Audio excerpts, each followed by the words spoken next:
What's up, y'all? So today I'm going to be showing y'all how I DIY a mannequin head for myself.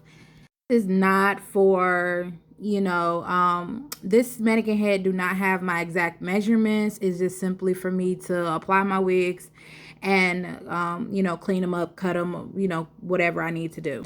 So you're going to need some tape, some, magazine paper.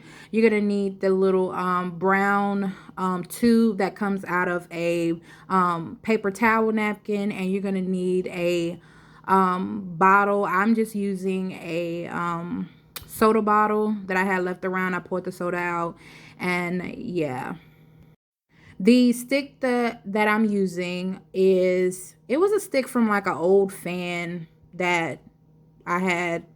It broke, so it was just a piece laying around, and I seen that and was like, okay, let's do that. I also need some saran wrap for bag.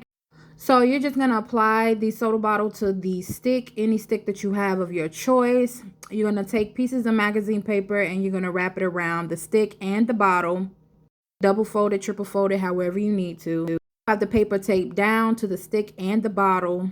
You're then going to take some saran wrap, wrap it around the entire thing. Then you're going to secure it down with some tape, and then you're going to go over it back and forth basically with magazine, saran wrap, tape, magazine, saran wrap, tape, basically. Until it's pretty sturdy and as thick as you want it to be. You can get it as thick as you want it to be, but I simply just did it this way. So here's what it's looked like after it's finished. And there you have it. Thanks for watching, y'all. And feel free to DM me if you want to see any more DIYs or anything.